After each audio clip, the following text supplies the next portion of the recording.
Columbus, Washington, Neil Armstrong ഇങ്ങനെയുള്ളവരുടെ പേരുകൾ ഇന്നും കൊച്ചുകുട്ടികളിൽ പോലും സുപരിചിതമാണ്. ലോകത്തിൽ മനുഷ്യരുള്ളിടത്തോളം കാലം ഇത്തരത്തിലുള്ളവരുടെ പേരുകൾ ഒരിക്കലും മാഞ്ഞു പോവുകയുമില്ല. അത് എന്തുകൊണ്ടാണെന്ന് എപ്പോഴെങ്കിലും നിങ്ങൾ ചിന്തിച്ചിട്ടുണ്ടോ? ഇവരൊക്കെ തന്നെ പല കാര്യങ്ങളിലും ആദ്യ സ്ഥാനത്ത് ഉള്ളവരാണ്. അതെ, ഏതെങ്കിലും ഒരു ദുഷ്കരമായ അല്ലെങ്കിൽ പ്രയാസകരമായ കാര്യങ്ങളിൽ ആദ്യം കാലുകുത്തിയവരാണ് ഇവരൊക്കെ. ഈ ആദ്യം അല്ലെങ്കിൽ ഫസ്റ്റ് എന്ന വാക്കിന് ഒരാളെ മരണമില്ലാത്തവനാക്കാൻ പോലും കഴിയും. ലോകത്ത് മനുഷ്യനുള്ളിടത്തോളം അവർ മനുഷ്യന്റെ മനസ്സുകളിൽ ജീവിച്ചിരിക്കും. അപ്രാപ്യമായ ഒരു ലക്ഷ്യത്തിലെത്തുന്ന ആദ്യത്തെ ആളാകുക എന്നത് ഒരു വലിയ കാര്യം തന്നെയാണ്. അത് കഴിഞ്ഞ് അതേ കാര്യം ചെയ്യുന്നവർ ആദ്യത്തെ ആളെ പിന്തുടരുകയാണ് ചെയ്യുന്നത്. അതായത് ഭൂമിയിൽ ഏതെങ്കിലും ഒരു കാര്യം ആദ്യമായി ചെയ്യുന്ന മനുഷ്യൻ എന്നും വാഴ്ത്തപ്പെടും. അങ്ങനെ ലോകത്തിലെ ഒന്നാമത്തെ ഏറ്റവും ഉയരം കൂടിയ പർവ്വതമായ മൗണ്ട് എവറസ്റ്റ് എന്ന പർവ്വതത്തിന്റെ കൊടുമുടിയിൽ കയറി എവറസ്റ്റ് പർവ്വതം കീഴടക്കിയ ആദ്യ മനുഷ്യനെ നിങ്ങൾക്ക് എല്ലാവർക്കും അറിയാം. 1953 എവറസ്റ്റിന്റെ കൊടുമുടിയിൽ ആദ്യമായി എത്തി ചരിത്രം സൃഷ്ടിച്ചത് സർ എഡ്മണ്ട് ഹിലരിയാണ്. പക്ഷേ അതിന് കാരണക്കാരായ പല പർവ്വതാരോഹകരും അതിനു മുൻപ് ഇതേ പർവ്വതത്തെ കീഴടക്കാൻ ശ്രമിച്ച് പരാജയപ്പെടുകയും മരണപ്പെടുകയും ചെയ്തിട്ടുണ്ട്. തിരിച്ചു വരാൻ പോലും കഴിയാതെ ഈ എവറസ്റ്റ് കൊടുമുടിയിൽ വഴികളിൽ തളർന്നു വീഴുമ്പോൾ ഈ പർവ്വതം കീഴടക്കാൻ തനിക്ക് ശേഷം വരുന്നവർക്കായുള്ള മുന്നറിയിപ്പുകൾ ശ്വാസം നിലയ്ക്കും മുൻപേ അവർ കുറിച്ചു വെച്ചിരുന്നു. അങ്ങനെയുള്ള ഒരുപാട് സാഹസിക യാത്രികരുടെ ജീവന്റെ വില തന്നെയാണ് ഒടുവിൽ 1953 എവറസ്റ്റ് കൊടുമുടിയിൽ എഡ്മണ്ട് ഹിലരിയെ എത്തിച്ചത്. ലോകം ഉറ്റുനോക്കുന്നത് എപ്പോഴും ആരാണ് ആദ്യം മൗണ്ട് എവറസ്റ്റ് കൊടുമുടിയിൽ എത്തിയത് എന്നാണ്. അത് എഡ്മണ്ട് ഹിലരി തന്നെയാണ്. പക്ഷേ അതിനു മുൻപ് ഇതേ ലക്ഷ്യം നേടിയവർ ഉണ്ടോ എന്ന ചോദ്യത്തിന് നോ പറയാൻ ആർക്കും തന്നെ സാധിക്കില്ല. അതെ, എഡ്മണ്ട് ഹിലരിക്ക് മുൻപ് എവറസ്റ്റ് കീഴടക്കിയെന്ന് ലോകത്തിലെ പല പ്രശസ്തരും വിശ്വസിക്കുന്ന രണ്ട് വ്യക്തികളുടെ മൗണ്ട് എവറസ്റ്റിലേക്കുള്ള യാത്രയാണ് ഈ വീഡിയോയിലൂടെ ഞാൻ പറയാൻ പോകുന്നത്. വീഡിയോ കേട്ടതിന് ശേഷം ആരായിരിക്കാം യഥാർത്ഥത്തിൽ മൗണ്ട് എവറസ്റ്റിന്റെ അവകാശി എന്ന് കമന്റിലൂടെ നിങ്ങളുടെ അഭിപ്രായം പറയാൻ ഒരിക്കലും മറക്കരുത്. I am Balu Padippurayil. Welcome to unheard stories.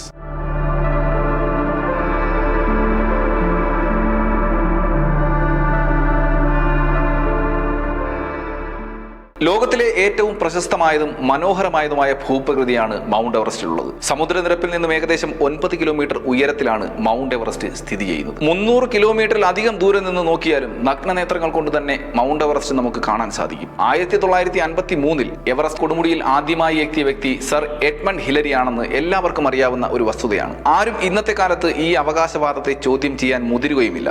എന്നാൽ ഹിലരി ഈ നേട്ടം കൈവരിക്കുന്നതിനും 29 വർഷം മുൻപ് നടന്ന ഒരു സംഭവം ഈ അവകാശവാദത്തെ ചോദ്യം ചെയ്യുന്നത് തന്നെയാണ്. ഒഫീഷ്യലായി അംഗീകാരം കിട്ടാത്ത കാര്യങ്ങൾക്ക് ആധികാരികത കുറവാണ്, ശരിയായിരിക്കാം. പക്ഷേ ഈ കാരണം മാത്രം വെച്ചുകൊണ്ട് നമുക്ക് ചില സംഭവങ്ങളെ വില കുറച്ച് കാണാൻ സാധിക്കില്ല. 19ാം നൂറ്റാണ്ടിന്റെ മധ്യത്തിലാണ് പാശ്ചാത്യ ലോകം ആദ്യമായി എവറസ്റ്റിൽ കണ്ണുവെച്ച് തുടങ്ങുന്നത്. എന്നാൽ 1921 മാത്രമാണ് അവർ ആദ്യമായി എവറസ്റ്റിൽ കാലെടുത്ത് വെക്കുന്നത്. അതേ വർഷം തന്നെ എവറസ്റ്റ് മുഴുവനും മാപ്പ് ചെയ്യാനും അതിന്റെ ടോപ്പിൽ എത്തിച്ചേരാനുള്ള റൂട്ട് ഐഡന്റിഫൈ ചെയ്യാനും വേണ്ടി ഒരു പര്യവേഷണ സംഘത്തെ അയക്കാൻ ബ്രിട്ടീഷ് സർക്കാർ തീരുമാനിക്കുന്നു. അങ്ങനെ ബ്രിട്ടീഷ് റോയൽ ജിയോഗ്രഫിക്കൽ സൊസൈറ്റി മുൻകൈയെടുത്തുകൊണ്ട് ധനസഹായം നൽകി ഒരു പർവ്വതാരോഹണ സംഘത്തെ അവർ തയ്യാറാക്കി. എവറസ്റ്റ് പർവ്വതത്തിലെ ഈ പര്യവേഷണ സംഘത്തെ നയിക്കുന്നതിന് വേണ്ടി അന്ന് ബ്രിട്ടനിൽ അറിയപ്പെട്ടിരുന്ന പർവ്വതാരോഹകരിൽ പ്രശസ്തനായ ജോർജ് മലോറി എന്നയാളെയാണ് തിരഞ്ഞെടുത്തത്. 1916 ഒന്നാം ലോക മഹായുദ്ധത്തിന്റെ ഭാഗമായി നടന്ന സോം യുദ്ധത്തിൽ പങ്കെടുത്തയാളാണ് ഈ ജോർജ് മലോറി. ഒന്നാം ലോക മഹായുദ്ധത്തിൽ ഒരുപാട് കെടുതികൾ അനുഭവിച്ച ഒരു ജനതയാണ് അന്നത്തെ യൂറോപ്യൻസ്. ഇതേ കാലഘട്ടത്തിലാണ്, അതായത് 1922 ഭൂമിയിലെ വാസയോഗ്യമല്ലാത്ത ചുരുക്കം ചില സ്ഥലങ്ങളിലൊന്നായ മൗണ്ട് എവറസ്റ്റിലേക്ക് മലോറിയും സംഘവും യാത്ര തിരിക്കുന്നത്. അന്നൊക്കെ സഹസ്രാബ്ദങ്ങളായി തന്നെ ലോകമെമ്പാടുമുള്ള ജനത ഉയരമുള്ള പർവ്വതങ്ങളെയൊക്കെ ദൈവത്തിന്റെ പുണ്യഭൂമികളായിട്ടാണ് കണക്കാക്കിയിരുന്നത്. അതുകൊണ്ട് തന്നെ അന്നത്തെ സമൂഹത്തിന്റെ എതിർപ്പൊക്കെ അവഗണിച്ചുകൊണ്ട് ഇങ്ങനെയുള്ള പർവ്വതങ്ങളിൽ കയറുന്നവർ ദൈവത്തിന്റെ ഇടങ്ങളിൽ അതിക്രമിച്ച് കയറുന്നവരാണ് എന്നൊക്കെ വിശ്വസിച്ചിരുന്നു. എവറസ്റ്റ് പോലെയുള്ള പർവ്വതങ്ങൾക്ക് മുകളിലെത്താൻ ഒരിക്കലും മനസ്സിൽ പോലും രൂപകൽപ്പന ചെയ്തിട്ടില്ലാത്ത, അതൊരു പാപമാണ് എന്ന് കരുതിയിരുന്ന ഒരുപാട് ജനതകൾ അന്നുണ്ടായിരുന്നു. എങ്കിലും ഒരു തെറ്റിദ്ധാരണ അല്ലെങ്കിൽ ഒരു തെറ്റായ തീരുമാനം, അതുമല്ലെങ്കിൽ ചെറിയ ഒരു അശ്രദ്ധ, അതുപോലും മാരകമായ മരണം സംഭവിക്കുന്ന ഇടം തന്നെയാണ് ഈ മൗണ്ട് എവറസ്റ്റ്. വർഷത്തിൽ എല്ലാ മാസവും മാരകമായ കൊടുങ്കാറ്റുകൾ വീശിയടിക്കുന്ന ഈ പർവ്വതത്തിൽ എത്ര പരിചയസമ്പന്നനായ പർവ്വതാരോഹകർക്കും തിരിച്ചടി നേരിടേണ്ടി വരും. കൊടുങ്കാറ്റും ഹിമക്കാറ്റും ഒക്കെ അവിടേക്ക് പ്രവേശിക്കുന്നവരെ ഒന്നുകിൽ തിരികെ പോകാൻ നിർബന്ധിക്കും, അതല്ലെങ്കിൽ അവരുടെ ജീവനെടുക്കും. മൗണ്ട് എവറസ്റ്റിൽ ഏതെങ്കിലും തരത്തിലുള്ള പര്യവേഷണ യാത്രകൾക്ക് അനുകൂലമായ കുറച്ചെങ്കിലും കാലാവസ്ഥ ലഭ്യമാകുന്നത് മൺസൂൺ സീസണിന് മുൻപുള്ള കുറച്ച് ദിവസങ്ങളാണ്. അതായത് മെയ് അവസാനത്തോടെയുള്ള 10 ദിവസങ്ങളാണ് അല്പമെങ്കിലും അനുകൂലമായ കാലാവസ്ഥ ലഭ്യമാകുന്നത്. എന്നാൽ അപ്പോഴും എവറസ്റ്റിന് മുകളിലെ താപനില 0 ഡിഗ്രിക്ക് മുകളിൽ വരാറില്ല.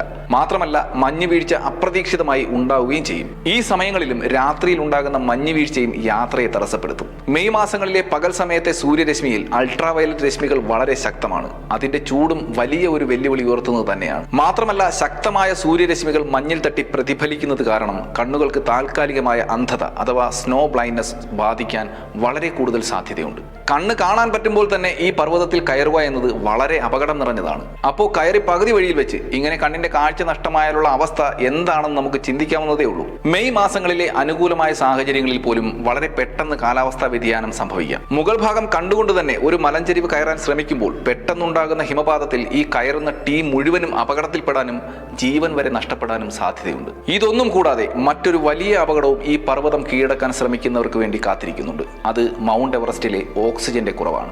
സമുദ്രനിരപ്പിലുള്ള ഓക്സിജന്റെ അളവിനെ അപേക്ഷിച്ച് 1/3 മാത്രമേ ഈ മൗണ്ട് എവറസ്റ്റിൽ നമുക്ക് ലഭിക്കൂ. കാരണം വായുവിന്റെ മർദ്ദം സമുദ്രനിരപ്പിലുള്ളതിനേക്കാൾ 3 മടങ്ങ് ഇവിടെ കുറവാണ്. 8000 മീറ്ററിൽ കൂടുതലായി വ്യാപിച്ചു കിടക്കുന്ന 14 കൊടുമുടികളിൽ ഒന്നാണ് ഈ മൗണ്ട് എവറസ്റ്റ്. ഈ കൊടുമുടിയെ ഡെത്ത് സോൺ എന്ന പേരിലും അറിയപ്പെടുന്നുണ്ട്. ഒരു പരിധി കഴിഞ്ഞാൽ, അതായത് ഓക്സിജന്റെ അളവ് കുറഞ്ഞു വരുമ്പോൾ എന്തെങ്കിലും ബുദ്ധിമുട്ടുകൾ തോന്നി തുടങ്ങിയാൽ മരണപ്പെടാതിരിക്കണമെങ്കിൽ തിരികെ നടക്കണം. ഓക്സിജൻ ലഭ്യമായ ഇടങ്ങളിൽ എത്രയും പെട്ടെന്ന് എത്താൻ കഴിഞ്ഞില്ലെങ്കിൽ മരണം ഉറപ്പാണ്. എവറസ്റ്റ് കൊടുമുടിയിൽ കയറുമ്പോൾ നേരത്തെ കൂട്ടി പ്ലാൻ ചെയ്ത രീതിയിൽ അവിടുത്തെ പ്രകൃതി സാഹചര്യങ്ങളെ മുൻനിർത്തി മുന്നോട്ട് പോവുക എന്നതാണ് മരണത്തിൽ നിന്നും രക്ഷപ്പെടാനുള്ള ഒരു സാധ്യത നൽകുന്നത്. മാത്രമല്ല, മൗണ്ട് എവറസ്റ്റിന് മുകളിലേക്കുള്ള യാത്രയിൽ ശാരീരിക ബുദ്ധിമുട്ടുകൾ വരാത്ത രീതിയിൽ വളരെ സാവധാനം ഒരു നിശ്ചിത വേഗത എപ്പോഴും നിലനിർത്തേണ്ടത് വളരെ പ്രധാനമാണ്. കാരണം നമ്മുടെ ശരീരം കൂടുതൽ പ്രയാസം ഏറ്റെടുക്കുമ്പോൾ ശരീരത്തിന് കൂടുതൽ ഓക്സിജന്റെ ആവശ്യമുണ്ടാകും.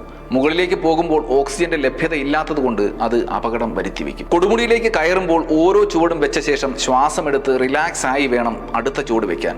കാരണം സാധാരണ ഈ കൊടുമുടിയിൽ ഒരു മനുഷ്യന് ഒരു ദിവസം നഷ്ടമാകുന്നത് ശരീരത്തിലെ 15,000-ലധികം കലോറിയാണ്. ഓർക്കുക, ഒരു സാധാരണ പ്രദേശത്ത് ഇത്രയും കലോറി ഒരു ദിവസം 7 പേർ ചേർന്ന് കഠിനാധ്വാനം ചെയ്താലും നഷ്ടമാകുന്നതല്ല. ഭൂമിയിൽ തന്നെ ഏറ്റവും അപകടകരമായ പ്രദേശമായി മൗണ്ട് എവറസ്റ്റ് പരാമർശിക്കുന്നുണ്ട്.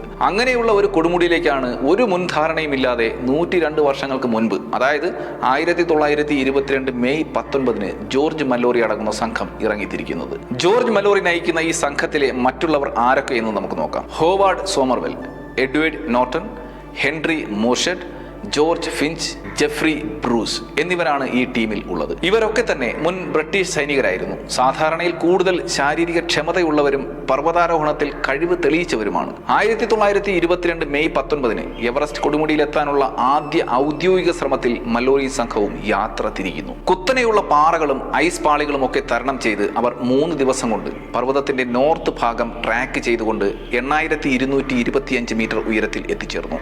അവിടെ ടെന്റുകൾ സ്ഥാപിച്ച് അവർ വിശ്രമിച്ചു. ശേഷം മെയ് 24 ജോർജ് ഫിഞ്ചും ജെഫ്രി ബ്രൂസും കൂടെ മുന്നോട്ട് പോകാൻ തീരുമാനിക്കുന്നു. മെയ് 27 യാത്ര തിരിച്ച ഇരുവരും സപ്ലിമെന്റൽ ഓക്സിജൻ ഉപയോഗിച്ചുകൊണ്ടാണ് യാത്ര നടത്തിയത്. ഇതിൽ ജോർജ് ഫിഞ്ച് 8326 മീറ്റർ ഉയരത്തിലെത്തി ഒരു പുതിയ റെക്കോർഡ് സ്ഥാപിച്ചു. ശേഷം ടീം മുഴുവനും തിരികെ ബേസ് ക്യാമ്പിൽ വന്നെത്തി. ജോർജ് ഫിഞ്ചിന്റെ ഈ നേട്ടം മല്ലോറിയിൽ കൂടുതൽ ആവേശമുണ്ടാക്കി.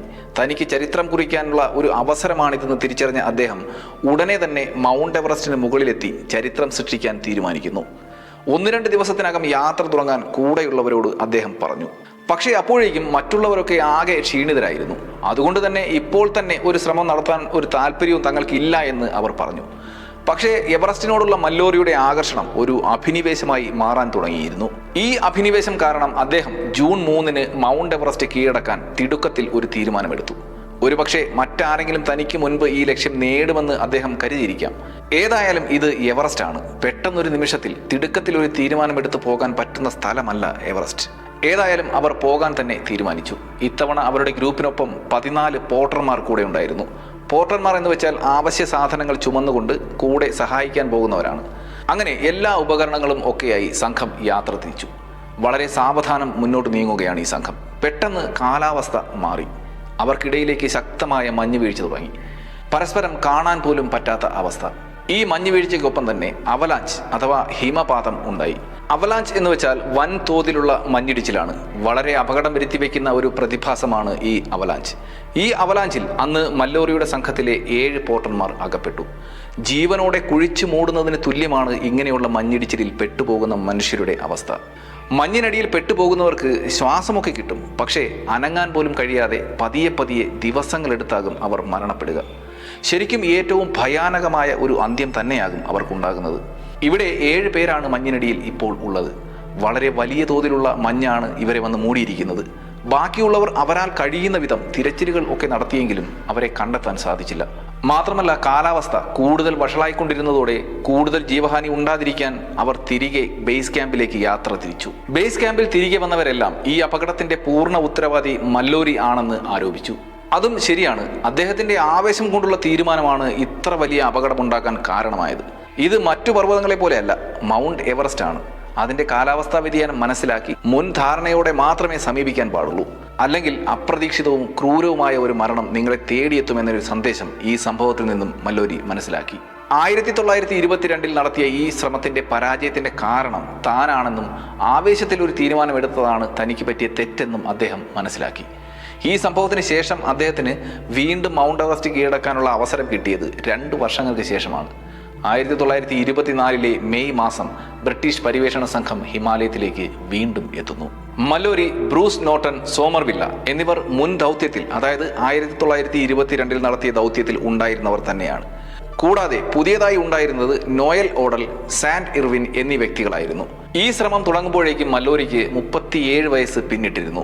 അതുകൊണ്ട് തന്നെ ലോകത്തിലെ ഏറ്റവും വലിയ കൊടുമുടിയായ മൗണ്ട് എവറസ്റ്റ് കീഴടക്കാനുള്ള തന്റെ അവസാന അവസരമാണ് ഇതെന്ന് അദ്ദേഹത്തിന് നന്നായി തന്നെ അറിയാമായിരുന്നു. പക്ഷേ പതിവിന് വിപരീതമായി 1924 മെയ് മാസം എവറസ്റ്റിന്റെ ചരിത്രത്തിലെ തന്നെ മോശം കാലാവസ്ഥയായിരുന്നു. 1922 ദുരന്തം ആവർത്തിക്കാതിരിക്കാൻ മല്ലോരി അല്പം കൂടി കാത്തിരിക്കാൻ തീരുമാനിച്ചു. ഇത്തവണ എടുത്തു ചാടി ഒരു ആവേശം കാണിക്കാൻ മല്ലോരി ഒരിക്കലും മുതിർന്നില്ല. അങ്ങനെ ജൂൺ 1 കാലാവസ്ഥയിൽ ചെറിയ മാറ്റം കണ്ട മല്ലോരിയും ബ്രൂസും യാത്ര ആരംഭിച്ചു. പക്ഷേ അധിക ദൂരം പോകാൻ അവർക്ക് സാധിച്ചില്ല. മോശം കാലാവസ്ഥയും അപ്രതീക്ഷിതമായ മഞ്ഞ് വീഴ്ചയും കാരണം അവർക്ക് ശ്രമം ഉപേക്ഷിച്ച് പിന്തിരിയേണ്ടി വന്നു. പിന്നീട് ജൂൺ 2 നോട്ടനും സോമർവില്ലും പർവ്വതത്തിന്റെ മുകളിലേക്ക് പോകാൻ തീരുമാനിക്കുന്നു. ഇത്തവണ അവർക്ക് അനുയോജ്യമായ കാലാവസ്ഥ തന്നെയായിരുന്നു. ജൂൺ 4 ആയപ്പോഴേക്കും ഇവരിൽ എഡ്വേർഡ് നോട്ടൺ 8570 മീറ്റർ അഥവാ മൗണ്ട് എവറസ്റ്റ് കൊടുമുടിയുടെ ടോപ്പിൽ നിന്നും 280 മീറ്റർ വരെ താഴെ ഗ്രേറ്റ് കോളർ വരെ എത്തി പുതിയ റെക്കോർഡ് സ്ഥാപിച്ചു. പക്ഷേ അവിടെ വെച്ച് അവർക്കുണ്ടായ തളർച്ചയും ശ്വാസകോശ സംബന്ധമായ പ്രശ്നങ്ങളും അവരെ അവിടെ നിന്നും പിന്തിരിയാൻ പ്രേരിപ്പിച്ചു. ഇതിനുശേഷം ക്ലൈംബിങ്ങിൽ പരിചയസമ്പന്നനായ നോയൽ അഡലിനൊപ്പം ഒരു അവസാന ശ്രമം നടത്താൻ മല്ലോരി തീരുമാനിക്കുന്നു. പക്ഷേ എന്തുകൊണ്ടോ അവസാന നിമിഷം നോയൽ അഡലിനെ മാറ്റി അദ്ദേഹത്തിന്റെ കൂട്ടത്തിലുണ്ടായിരുന്ന ഏറ്റവും പ്രായം കുറഞ്ഞ, അതും 22 വയസ്സ് മാത്രമുള്ള ഇർവിനൊപ്പം തന്റെ അവസാന ശ്രമം നടത്താൻ തീരുമാനിക്കുന്നു. പ്രഗത്ഭനായ ഒരു ഓക്സിജൻ ടെക്നീഷ്യൻ കൂടിയായിരുന്നു ഈ സാൻഡ് ഇർവിൻ. മുൻപ് നടത്തിയ യാത്രകളിൽ എടുത്തതിനേക്കാൾ കൂടുതൽ തയ്യാറെടുപ്പ് അദ്ദേഹം ഈ യാത്രയ്ക്ക് നടത്തി. ഈ യാത്രയിൽ അദ്ദേഹത്തിന്റെ ലക്ഷ്യം എന്താണെന്ന് നമുക്ക് വളരെ വ്യക്തമാണ്. അത് മൗണ്ട് എവറസ്റ്റ് എന്ന കൊടുമുടി കീഴടക്കി ആദ്യ മനുഷ്യൻ എന്ന സ്ഥാനം നേടുക എന്നത് മാത്രമായിരുന്നു. ഈ യാത്രയിൽ മല്ലോരി തന്റെ ഭാര്യയുടെ ഒരു ഫോട്ടോ കയ്യിൽ കരുതിയിരുന്നു. ഈ ഫോട്ടോ എവറസ്റ്റിന്റെ ഏറ്റവും മുകളിലെത്തി അവിടെ വെച്ചതിന് ശേഷം മാത്രമേ താൻ തിരികെ വരുമെന്ന് കൂടെയുള്ളവരോട് അദ്ദേഹം പറയുകയും ചെയ്തു. അങ്ങനെ 1924 ജൂൺ 6 മല്ലോരിയും ഇർവിനും അവരുടെ മൗണ്ട് എവറസ്റ്റ് കൊടുമുടിയിൽ കയറാനുള്ള ശ്രമം ആരംഭിച്ചു. ഇരുവരും അവരവർക്ക് താങ്ങാൻ കഴിയുന്നത്ര ഓക്സിജനും കൂടെ കരുതിയിരുന്നു. ഇവർ ഈ കൊടുമുടിയുടെ മുകളിൽ കയറുന്നത് കഴിയുന്നത്ര അടുത്തു നിന്നും ഫോട്ടോ എടുക്കുന്നതിനായി കൂട്ടത്തിലുണ്ടായിരുന്ന ഫോട്ടോഗ്രാഫറായ ഓഡൽ ഈ ജോഡിയെ പിന്തുടരുന്നുണ്ട്. ജൂൺ 7 വൈകുന്നേരം കൊടുമുടിയുടെ മുകളിലേക്കുള്ള യാത്രയ്ക്ക് തൊട്ടു മുൻപ് മല്ലോരി ഓഡലിന് തന്റെ അവസാന കത്ത് എഴുതി നൽകി. അതിൽ അടുത്ത ദിവസം കൊടുമുടിയുടെ സ്കൈ ലൈനിനടുത്ത്, അതായത് കൊടുമുടിയുടെ ടോപ്പിൽ തന്നെയും ഇർവിനെയും നിരീക്ഷിക്കാൻ അദ്ദേഹം എഴുതിയിരുന്നു. ജൂൺ 8 രാവിലെ രണ്ടുപേരും കൊടുമുടിയുടെ മുകളിൽ എത്തിയോ എന്നുള്ള സ്ഥിരീകരണത്തിനായി ഓഡൽ ആകാംക്ഷയോടെ കാത്തിരിക്കുന്നു. ഏകദേശം 1000 അടിയെങ്കിലും താഴെയാണ് അദ്ദേഹം അവരെ വീക്ഷിക്കാനായി ടെന്റ് ചെയ്ത് കാത്തിരിക്കുന്നത്. എന്നാൽ ഏതാണ്ട് 10 മണിയോടെ നിമിഷ നേരം കൊണ്ട് എവറസ്റ്റ് കൊടുമുടി മൂടൽ മഞ്ഞിൽ പൂർണ്ണമായും മാഞ്ഞുപോയി. ഒന്നും കാണാൻ ഈ ഫോട്ടോഗ്രാഫറായ ഓഡലിന് സാധിക്കുന്നുമില്ല. പക്ഷേ ആ മഞ്ഞ് മാറാനായി അദ്ദേഹം കാത്തിരുന്നു. ഏതാണ്ട് 12:50 മൂടൽ മഞ്ഞ് പതിയെ മാറാൻ തുടങ്ങി. ഇപ്പോൾ കൊടുമുടിയുടെ ടോപ്പ് ഓഡലിന് വ്യക്തമായി കാണാൻ കഴിയുന്നുണ്ട്. അവിടെ അങ്ങ് ദൂരെയായി മഞ്ഞുമൂടിയ എവറസ്റ്റിന്റെ ടോപ്പിന് തൊട്ടു താഴെയായി 2 കറുത്ത കുത്തുകൾ എവറസ്റ്റ് കൊടുമുടിയുടെ മുകളിലേക്ക് നീങ്ങുന്നത് അദ്ദേഹം കണ്ടു. കയ്യിലുണ്ടായിരുന്ന ക്യാമറ ഉപയോഗിച്ച് അവരുടെ ഫോട്ടോ എടുക്കാൻ അദ്ദേഹം ഒരു ശ്രമം നടത്തി. പക്ഷേ ദൂരെ വളരെ ചെറിയ കുത്തുകളായി മാത്രം കാണുന്ന മല്ലോരിയും ഇർവിനും ആ ഫോട്ടോയിൽ പതിഞ്ഞില്ല. അന്നത്തെ ക്യാമറകൾ ഇത്ര ദൂരെയുള്ള ദൃശ്യങ്ങൾ പകർത്താൻ ശേഷിയുള്ളവയായിരുന്നില്ല. ഏതായാലും ഏകദേശം 5 മിനിറ്റ് നേരം മാത്രമാണ് അവരെ വീക്ഷിക്കാൻ ഓഡലിന് സാധിച്ചത്. ശേഷം മൂടൽമഞ്ഞ് വീണ്ടും വന്ന് മൂടിയതോടെ അവർ കണ്ണിൽ നിന്നും മറഞ്ഞു. വീണ്ടും മൂടൽമഞ്ഞ് മാറാൻ ഓടൽ കാത്തിരുന്നു. പക്ഷേ അന്ന് സൂര്യൻ അസ്തമിക്കും വരെ ഈ മൂടൽമഞ്ഞിന് ഒരു മാറ്റവും ഉണ്ടായില്ല. ഏതായാലും ഉച്ചയ്ക്ക് 12:50 5 മിനിറ്റ് നേരം ജോർജ് മെല്ലോരിയെയും സാൻ ഇർവിനെയും വീക്ഷിച്ച ഓടലായിരുന്നു അവരെ ജീവനോടെ അവസാനം കണ്ട വ്യക്തി. ഈ കാഴ്ച കണ്ണിൽ നിന്ന് മറഞ്ഞ ശേഷം അതിഭീകരമായ മഞ്ഞുവീഴ്ചയും കൊടുങ്കാറ്റുമാണ് മൗണ്ട് എവറസ്റ്റിൽ ആഞ്ഞു വീശിയത്. പിറ്റേന്ന് അവർ വരേണ്ട സമയം കഴിഞ്ഞിട്ടും തിരികെ വരാതെയായപ്പോൾ ഏറ്റവും അടുത്തുള്ള ഓടൽ തന്നെ അവരെ തിരയുന്നതിനായി കൊടുമുടി കയറാൻ തുടങ്ങി. ഏകദേശം 8200 മീറ്റർ വരെ അദ്ദേഹം അവരെ തിരഞ്ഞു ചെന്നു. അവിടെ ഒന്നും കണ്ടെത്താൻ അദ്ദേഹത്തിന് സാധിച്ചില്ല. തിരികെ ഇറങ്ങി വന്ന് ജോർജ് മെല്ലോരിയെയും സാൻ ഇർവിനെയും കൊടുമുടിയിൽ കാണാതായി എന്ന വിവരം താഴെയുള്ളവരെ അറിയിക്കുമ്പോൾ 24 മണിക്കൂറുകൾ പിന്നിട്ടിരുന്നു. ബേസ് ക്യാമ്പിൽ ഉണ്ടായിരുന്ന ആരോഗ്യമുള്ളവരിൽ ചിലർ അടുത്ത ദിവസങ്ങളിൽ ഇവരെ തിരഞ്ഞ് എവറസ്റ്റ് കയറി. പക്ഷേ പ്രതികൂലമായ കാലാവസ്ഥ അവരെ തടഞ്ഞു. മുന്നോട്ടു പോകാനാവാതെ അവരൊക്കെ തിരികെ മടങ്ങി. അവരെ കാണാതെ ആയത് അവരിൽ വലിയ മാനസിക ബുദ്ധിമുട്ടുണ്ടാക്കി. പക്ഷേ അവർ എവിടെ എന്നുള്ള ചോദ്യത്തിൽ നിന്നും ഇവിടെ പ്രധാനമായ മറ്റൊരു ചോദ്യം കൂടിയുണ്ട്. ചരിത്രത്തിൽ ഏറ്റവും വലിയ ഒരു നേട്ടത്തിന് വളരെ അരികിലാണ് ഓടൽ അവരെ അവസാനമായി കണ്ടത്. അവർ ആ ചരിത്ര നേട്ടം നേടിയിട്ടുണ്ടാകുമോ? അവർ മൗണ്ട് എവറസ്റ്റ് കീഴടക്കിയോ? പക്ഷേ ഇന്നും ഈ ചോദ്യത്തിനുള്ള ഉത്തരം അറിയാവുന്നവർ 2 പേർ മാത്രമേ ഉള്ളൂ. അത് ജോർജ് മെല്ലോരിയും സാൻ ഇർവിനുമാണ്. അവരാണ് ഇപ്പോൾ മൗണ്ട് എവറസ്റ്റിന്റെ ഏതോ കോണിൽ മാഞ്ഞുപോയത്. 1924 ഈ എവറസ്റ്റ് പര്യവേഷണത്തെ തുടർന്ന് ലോകത്തിലെ ഏറ്റവും ഉയരം കൂടിയ കൊടുമുടിയിൽ മനുഷ്യൻ എത്തിയോ എന്നറിയാൻ അന്ന് ഇംഗ്ലണ്ട് മാത്രമല്ല ലോകത്തിലെ തന്നെ എല്ലാവരും ആകാംക്ഷയിലായിരുന്നു. മെല്ലോരിയെയും ഇർവിനെയും ജീവനോടെ അവസാനം കണ്ട ആളുകൾ എന്ന നിലയിൽ പര്യവേഷണത്തിന് മറ്റംഗങ്ങൾ മാധ്യമ ശ്രദ്ധ നേടുകയും ചെയ്തു. മാധ്യമങ്ങളുടെ ചോദ്യങ്ങൾക്ക് ഓഡൽ നോർട്ടൺ, സോമർവില്ല എന്നിവർ പറഞ്ഞത് മെല്ലോരിയും ഇർവിനും കൊടുമുടിയുടെ മുകളിൽ എത്തിയിരുന്നു എന്നു തന്നെയാണ്. പക്ഷേ ഇംഗ്ലണ്ടിലുണ്ടായിരുന്ന ദ ഗ്രേറ്റ് ക്ലൈംബിംഗ് കമ്മ്യൂണിറ്റി ഈ വെളിപ്പെടുത്തലിൽ കൂടുതൽ സംശയങ്ങൾ ഉന്നയിച്ചു. മാത്രമല്ല പിന്നീട് നടന്ന എവറസ്റ്റ് പര്യവേഷണങ്ങളിലൂടെ ഇവർ പോയ ഭാഗത്തു കൂടെയുള്ള വിജയകരമായ ശ്രമത്തിന്റെ സാധ്യതയെക്കുറിച്ച് വലിയ ചോദ്യങ്ങൾ ഉയർന്നു വന്നു. നോർട്ടൺ, ഓഡൽ എന്നിവരുടെ വിശദീകരണം വെച്ച് നോക്കുമ്പോൾ മെല്ലോരിയും ഇർവിനും വടക്ക് കിഴക്കൻ പർവ്വതനിരയുടെ ശിഖരം വഴിയാണ് മൗണ്ട് എവറസ്റ്റ് കീഴടക്കാൻ ശ്രമിച്ചത്. അതുവഴി ഒരു പര്യവേഷണ സംഘവും അക്കാലത്ത് ഇതിനു മുൻപ് യാത്ര ചെയ്തിട്ടില്ല. അതുകൊണ്ട് തന്നെ ഈ റൂട്ടിനെ പറ്റിയുള്ള ബുദ്ധിമുട്ട് ശരിക്കും വിലയിരുത്തുവാനുള്ള അറിവോ അനുഭവമോ അന്ന് ആർക്കും തന്നെ ഉണ്ടായിരുന്നില്ല. പക്ഷേ പിന്നീട് നടന്ന പര്യവേഷണ ശ്രമങ്ങളിൽ ഈ റൂട്ട് വഴി കൊടുമുടിയുടെ മുകളിൽ എത്തുക എന്നത് അസാധ്യമാണെന്ന അഭിപ്രായം ഉയർന്നു വന്നു. ഈ നോർത്ത് റൂട്ട് വഴി മുകളിലേക്ക് കടക്കുമ്പോൾ അഭിമുഖീകരിക്കേണ്ട എവറസ്റ്റ് കൊടുമുടിയുടെ തന്നെ ഭൂമിശാസ്ത്രപരമായ ചില സവിശേഷതകളാണ് അതിന് കാരണം. 8600 മീറ്റർ ഉയരത്തിലെത്തുമ്പോൾ കൊടുമുടിയുടെ ടോപ്പിൽ എത്താനായി അവസാനമായി അവർ മറികടക്കേണ്ട 3 പ്രധാനപ്പെട്ട തടസ്സങ്ങളുണ്ട്. First step, second step, third step ഇങ്ങനെ തിരിച്ചിരിക്കുന്ന ഈ പ്രധാന 3 തടസ്സങ്ങളിൽ സെക്കൻഡ് സ്റ്റെപ്പ് 90 ഡിഗ്രി ചരിവുള്ള 40 മീറ്റർ ഉയരമുള്ള കൊടുമുടിയെ പൂർണ്ണമായും കവർ ചെയ്ത് നിൽക്കുന്ന ഒരു പാറയാണ്. ഈ പാറ കടക്കാതെ ഒരു തരത്തിലും നോർത്ത് റൂട്ട് വഴി മുന്നോട്ട് പോകാൻ അവർക്ക് സാധിക്കില്ല എന്ന വിലയിരുത്തൽ ഉണ്ടായി. ഓഡലിന്റെ ദൃക്സാക്ഷി വിവരണത്തിൽ ഈ സെക്കൻഡ് സ്റ്റെപ്പ് മെല്ലോരിയും ഇർവിനും മറികടന്നത് വെറും 5 മിനിറ്റ് കൊണ്ടാണ് എന്നായിരുന്നു. പിന്നീട് നടന്ന പര്യവേഷണങ്ങളിൽ ഈ സെക്കൻഡ് സ്റ്റെപ്പ് ഇത്ര വേഗത്തിൽ മറികടക്കാൻ സാധിക്കില്ല എന്ന് മനസ്സിലാക്കുകയും ഓഡലിന്റെ പ്രസ്താവന കൂടുതൽ സംശയാസ്പദമായി മാറുകയും ചെയ്തു. പക്ഷേ 1000 അടി പിന്നിൽ നിന്നും വളരെ ചെറിയ കുത്തുകൾ മാത്രമായി വെറും 5 മിനിറ്റ് നേരത്തേക്ക് അവരെ കണ്ട ഓഡിൽ അവർ ഈ സെക്കൻഡ് സ്റ്റെപ്പ് കയറാൻ എത്ര സമയമെടുത്തു എന്ന് പറഞ്ഞത് എങ്ങനെയാണെന്ന് വ്യക്തമല്ല. പക്ഷേ ഈ ഒരു പ്രസ്താവനയാണ് മെല്ലോരിയും ഇർവിനും അവിടെ എത്തിയോ എന്ന സംശയം മറ്റുള്ളവരിൽ ഉളവാക്കിയത്. 1933 ഒരു പര്യവേഷണത്തിലാണ് ഈ സെക്കൻഡ് സ്റ്റെപ്പിനെ പറ്റി കൃത്യമായി പര്യവേഷണം ചെയ്ത ഒരു സംഘം തിരികെ എത്തിയത്. അതിൽ ഒരംഗം ഈ സെക്കൻഡ് സ്റ്റെപ്പിനെ അജയ്യമാണെന്നാണ് വിശേഷിപ്പിച്ചിരിക്കുന്നത്. 1953 എഡ്മണ്ട് ഹില്ലരിയുടെ മൗണ്ട് എവറസ്റ്റ് കീഴടക്കിയ വിജയകരമായ ശ്രമം പർവ്വതത്തിന്റെ സൗത്ത് ഭാഗത്ത് നിന്നും കൊടുമുടിയിൽ പ്രവേശിച്ചുകൊണ്ടായിരുന്നു. അതുകൊണ്ട് തന്നെ അദ്ദേഹത്തിന് ഈ സെക്കൻഡ് സ്റ്റെപ്പ് ഒരു വെല്ലുവിളിയായി മാറിയതുമില്ല. പക്ഷേ 1960 ഒരു ചൈനീസ് പര്യവേഷണ സംഘമാണ് സെക്കൻഡ് സ്റ്റെപ്പ് വിജയകരമായി ആദ്യം മറികടന്നത്. അന്ന് അധികമൊന്നും ലഭ്യമല്ലാത്ത ക്ലൈംബിംഗ് എയ്ഡായ പീറ്റണുകൾ ഉപയോഗിച്ചുകൊണ്ടാണ് ഈ സെക്കൻഡ് സ്റ്റെപ്പ് എന്ന തടസ്സം അവർക്ക് മറികടക്കാൻ സാധിച്ചത്.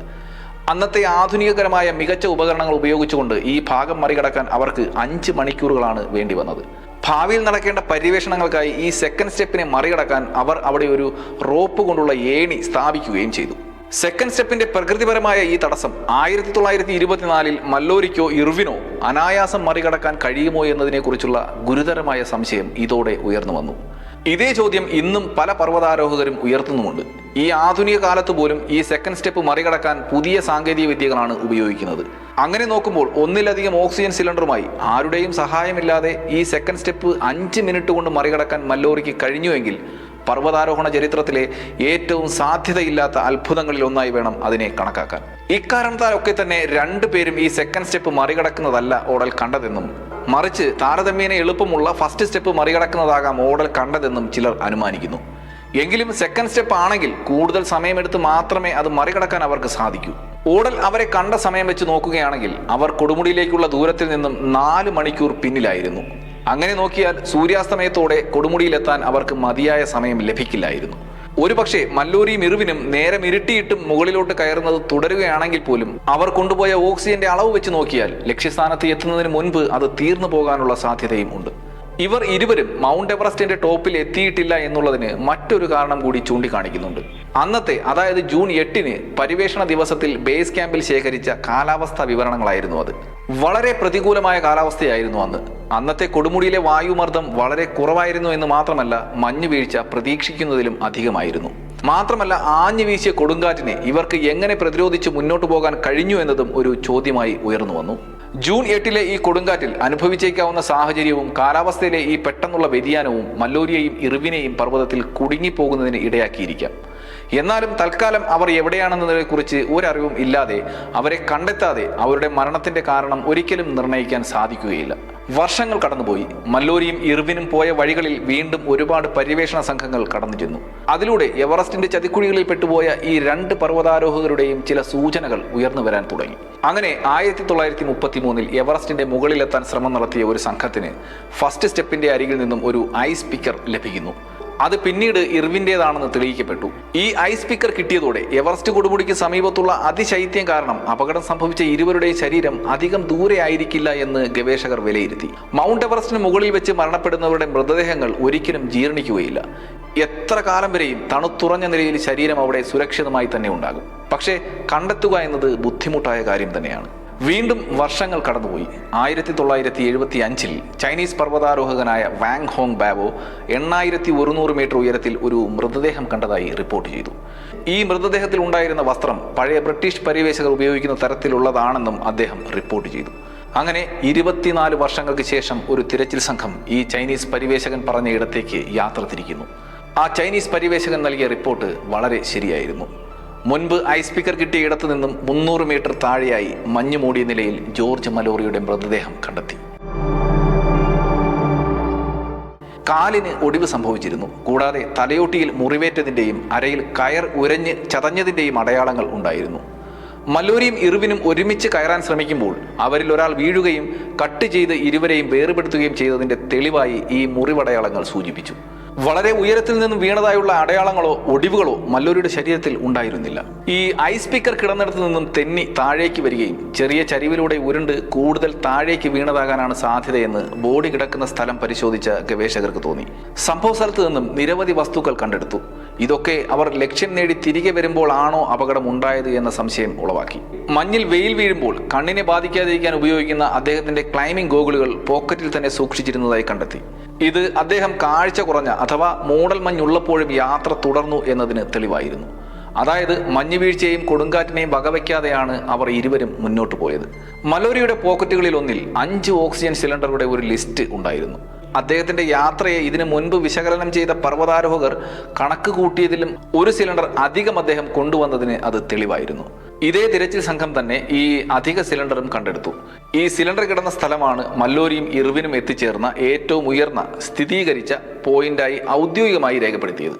അതുമാത്രമല്ല, മല്ലോരി മൗണ്ട് എവറസ്റ്റ് കീഴടക്കിയാൽ കൊടുമുടിയുടെ മുകളിൽ വെക്കാൻ കൊണ്ടുവന്ന ഭാര്യയുടെ ഫോട്ടോ ഉണ്ടായിരുന്നല്ലോ, അത് അദ്ദേഹത്തിന്റെ ശരീരത്തിൽ നിന്നും കണ്ടെടുക്കാൻ സാധിച്ചില്ല. ഇതോടെ അദ്ദേഹത്തിന്റെ യാത്ര വിജയകരമായ ഒരു ശ്രമത്തിലാണ് കലാശിച്ചത് എന്നുള്ള ഊഹാപോഹങ്ങൾക്ക് തുടക്കമിട്ടു. എന്നാൽ ഊഹാപോഹങ്ങൾക്കപ്പുറം അദ്ദേഹം കൊടുമുടിക്ക് മുകളിൽ എത്തിയോ ഇല്ലയോ എന്ന് വ്യക്തമാക്കുന്ന തെളിവുകൾ കണ്ടെത്താൻ കഴിഞ്ഞില്ല. ജോർജ് മല്ലോരിയുടെ ശരീരം കണ്ടെത്തിയത് ഈ യാത്രയുടെ ഏറ്റവും വലിയ നിഗൂഢതയ്ക്ക് പരിഹാരം നൽകുമെന്ന് ചില ഗവേഷകർ പ്രതീക്ഷിച്ചു. പക്ഷേ അത് ഉത്തരങ്ങളെക്കാൾ കൂടുതൽ ചോദ്യങ്ങളാണ് സൃഷ്ടിച്ചത്. അതുവരെ ഉണ്ടായിരുന്ന പല ഊഹാപോഹങ്ങളും കണക്കുകൂട്ടലുകളും ജോർജ് മല്ലോരിയെ കണ്ടെത്തിയതോടെ തകരുകയാണ് ചെയ്തത്. ഈ ദുരന്തം നടന്ന് ഇന്ന് 100 വർഷങ്ങൾക്ക് ശേഷവും മല്ലോരിയുടെയും ഇർവിൻ്റെയും യാത്രയെക്കുറിച്ച് വിദഗ്ധർ ഇപ്പോഴും പല അഭിപ്രായങ്ങളിൽ ഭിന്നിച്ചിരിക്കുക തന്നെയാണ്. കോൺറാഡ് ആങ്കർ, ഗ്രേം ഹെയ്ലൻഡ് എന്നിവരെ പോലെയുള്ള പരിചയസമ്പന്നരായ പർവ്വതാരോഹകർ അഭിപ്രായപ്പെടുന്നത് ഇരുവർക്കും പ്രതികൂലമായി നിലനിൽക്കുന്ന അധികം ന്യായവാദങ്ങൾ ഇല്ല എന്ന് തന്നെയാണ്. 1924 ഈ പര്യവേഷണത്തിൽ സ്ലീപ്പിംഗ് ബാഗുകളുടെ എണ്ണത്തിലുള്ള ഒരു പൊരുത്തക്കേട് രേഖപ്പെടുത്തിയത് ഒരു പ്രധാന കാര്യം തന്നെയാണ്. അന്നുണ്ടായ പ്രതികൂല കാലാവസ്ഥയിൽ അവർ പിടിച്ചു നിന്നത് ഈ അധികമായി കൊണ്ടുപോയ സ്ലീപ്പിംഗ് ബാഗുകളിൽ ആയിരിക്കാമെന്നും പറയപ്പെടുന്നു. മല്ലോരിയുടെയും ഇർവിൻ്റെയും ഈ യാത്രയെക്കുറിച്ച് ഒരുപാട് തിയറികൾ ഉണ്ടായിട്ടുണ്ട്. എങ്കിലും കൂടുതൽ തെളിവുകൾ പുറത്തു വരുന്നതുവരെ ഒരു കൃത്യമായ നിഗമനത്തിൽ നമുക്ക് എത്താൻ സാധിക്കുകയില്ല. ഈ നിഗൂഢതയെ ഒരിക്കലും ഒരു നിരാശാജനകമായ കാര്യമായി കാണേണ്ടതില്ല. അവർക്ക് മൗണ്ട് എവറസ്റ്റിൽ സംഭവിച്ചത് എന്താണ് എന്നതിനുള്ള ഉത്തരം സാൻ ഇർവിൻ്റെ ഇപ്പോഴും കണ്ടെത്താത്ത ശരീരത്തിൽ ഉണ്ടാകാം. ഈ 2 പേരിൽ ആരെങ്കിലും കൊടുമുടിയിൽ എത്തിയിരുന്നുവെങ്കിൽ അവിടെയുള്ള പാറകളുടെ സാമ്പിളുകൾ ശേഖരിക്കാനുള്ള സാധ്യത ഉണ്ടായിരുന്നു. എവറസ്റ്റ് കൊടുമുടിയുടെ ശീർഷകത്തിലുള്ള പർവ്വതത്തിന്റെ ഭാഗത്തിന് ഭൂമിശാസ്ത്രപരമായി വളരെ സവിശേഷത ഉള്ളത് തന്നെയാണ്. ഒരു പക്ഷേ ഭാവിയിൽ ഇർവിന്റെ ശരീരം കണ്ടെത്തിയാൽ, അദ്ദേഹത്തിന്റെ ശരീരത്തിൽ കൊടുമുടിയിലുള്ള കല്ലുകളോ പാറയുടെ കഷ്ണങ്ങളോ കണ്ടെത്തിയാൽ ഈ 2 പേരിൽ ഒരാളെങ്കിലും എവറസ്റ്റിന്റെ മുകളിൽ എത്തിയതായി തെളിയിക്കപ്പെടും. 1999 മല്ലേരിയുടെ ശരീരം കണ്ടെത്തിയപ്പോൾ ഇങ്ങനെയുള്ള കല്ലുകളോ പാറക്കഷ്ണങ്ങളോ ഉണ്ടോ എന്നറിയാൻ എന്തുകൊണ്ടോ ആരും തയ്യാറായില്ല. ഒരു ഫോറൻസിക് പരിശോധന മല്ലോരിയുടെ ശരീരത്തിൽ നടത്തുന്നതിന് അന്ന് അവഗണനയുണ്ടായി. അതിനാൽ തന്നെ മല്ലോരിയുടെ ശരീരത്തിൽ അങ്ങനെയൊരു തെളിവുണ്ടായിരുന്നോ എന്നത് ഇന്നും വ്യക്തമല്ല. മല്ലോരി അന്ന് യാത്ര തുടങ്ങുന്നതിന് മുൻപ് സോമർവില്ലയുടെ കയ്യിലുണ്ടായിരുന്ന ഒരു കൊഡാക്കിന്റെ ക്യാമറ വാങ്ങിയിരുന്നു. ശ്രമം വിജയിച്ചാൽ ഫോട്ടോഗ്രാഫുകൾ പകർത്താനായിട്ടാണ് മല്ലോരി ഈ ക്യാമറ വാങ്ങിയത്. 1999 മല്ലോരിയെ കണ്ടെത്തിയപ്പോൾ അദ്ദേഹത്തിന്റെ ശരീരത്തോ പരിസരത്തോ ഈ ക്യാമറ കണ്ടെത്തിയിരുന്നില്ല. അതിനാൽ തന്നെ തിരികെ ഇറങ്ങുമ്പോൾ ഈ ക്യാമറ എപ്പോഴെങ്കിലും മല്ലോരി ഇർവിന് കൈമാറിയിരിക്കാമെന്നും അനുമാനിക്കുന്നു. ക്യാമറ എപ്പോഴെങ്കിലും ലഭ്യമാവുകയാണെങ്കിൽ അതിനുള്ളിലെ ഫിലിമുകൾക്ക് ഒരു വലിയ സത്യം ലോകത്തോട് പറയാനുണ്ടാകും. ഇന്നത്തെ കാലത്ത് 100 വർഷങ്ങൾ പഴക്കമുള്ള ഫിലിമുകൾ പോലും ഫോട്ടോയാക്കി മാറ്റാൻ കഴിയുമെന്ന് ഫോട്ടോഗ്രാഫർമാർ തെളിയിച്ചിട്ടുമുണ്ട്.